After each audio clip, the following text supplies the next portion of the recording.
All right, everyone. Ready to dive into a topic that honestly at first had me drowning in academic jargon. Okay, shoot.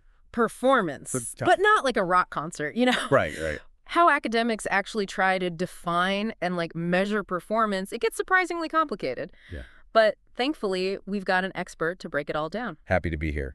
I'll be honest, digging into this research paper, theories of performance, a review and integration, Mhm. I felt a tad overwhelmed at first. Every other sentence was a new theory or definition. Yeah.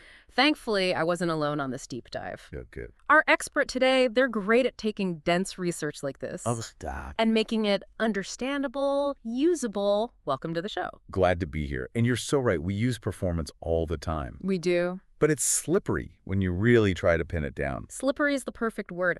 Early on in the paper, it hit me how many different ways they define performance. Like asking 5 people for directions, getting 5 different maps. Exactly. The paper shows this, well, comparing, say, performance in organizational behavior research Right. versus, like, strategy research. Right. Totally different ballgame. They had this example how in some fields, even helping coworkers, going above and beyond, Yeah. they call it organizational citizenship behaviors. That can count as performance. Wild, right. Almost comical, like, sorry I missed that deadline, but my organizational citizenship behaviors were off the charts. Exactly. Which highlights the key point. Why is it such a big deal that there's no one definition? What are the real implications? Like, so what?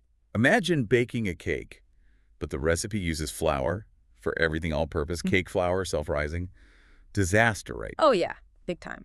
Same with performance. Different definitions mean we can't study it well, compare findings, or even agree on how to improve it. Okay, that analogy makes it crystal clear. I'll admit, I was getting lost in the jargon maze. Then, like a life raft, the paper gives us the core model. Yes. The core model is where it gets really interesting. The authors looked at 239 different theories of performance. 239. Talk about a deep dive. I know, right? And from all that, they were able to break performance down to its essence, a system of just 3 core components. And that's what I love about it, right? It's called the core model because it gets to the core of what performance is. And honestly, those 3 components are surprisingly easy to grasp.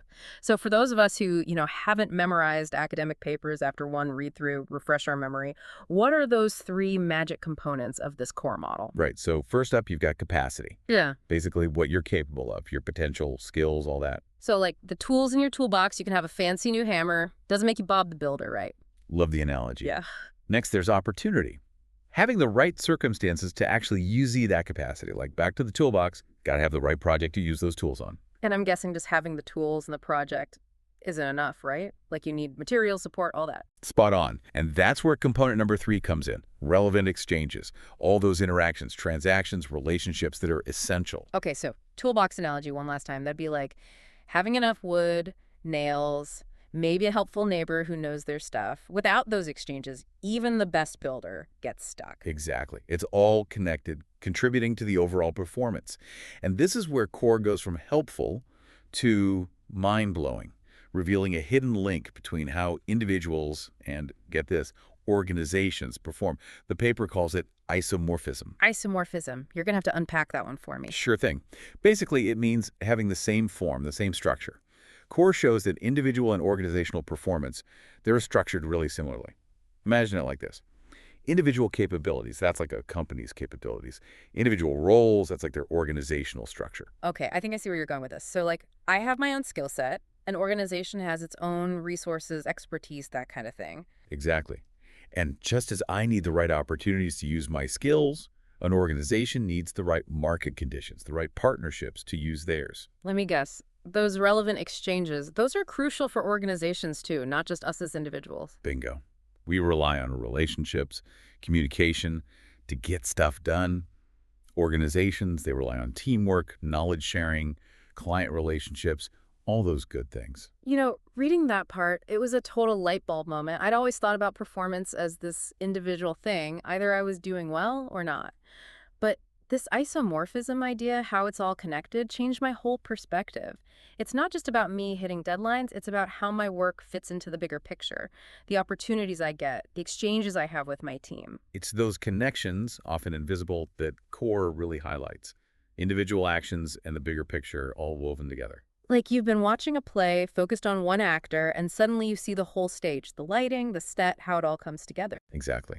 And to drive this home even further, the paper talks about this fascinating study from 2012, Parachuri and Eisenman. They looked at how something as huge as a company merger affects something as individual as an inventor's ability to innovate. Mergers and acquisitions always seem so, I don't know, ruthless, all about the bottom line, never would have connected them to something like creativity. So how does core even fit in there? It's a perfect example of how individual performance, it's affected by the whole system, right? So, They found that after a merger, inventors with strong, relevant exchanges, meaning they were well connected at their company, right. those folks were actually more likely to innovate using their existing knowledge in new ways. So it's like the merger, even with all the upheaval, it actually created new opportunities for these inventors who had the right connections. Exactly. Yeah. Makes you think, were those opportunities always there, just hidden? And the merger kind of shook things up, made them visible. That's so interesting. What about the inventors who weren't so connected, though? Did the merger end up hurting their creativity? That's what's fascinating. The inventors who were more isolated, they saw their innovation decline after the merger. Like, without the right support system, all that change was just too much. Wow, yeah, really drives the point home. It's not just about being brilliant or having the skills, it's about those connections, those exchanges to actually make something of them. Exactly. And this brings us to maybe the most important takeaway from QRNS. Yeah. We got to look deeper than just the outcomes, Mhm. understand the whole system, the capacity, the opportunity, those crucial, relevant exchanges. So not just saying, good job hitting your targets, but figuring out how they did it, and more importantly, how to create an environment where everyone has what they need to thrive. Think about it. You keep promoting the same top performers, but what happens when they move on or burn out? Understanding the system, that's how you make it sustainable, not just individual. Sustainable performance, not just achievement. That's a really powerful way to put it. It really is. Yeah. And it brings up such a big question about how we measure performance these days, especially with all the data we have now.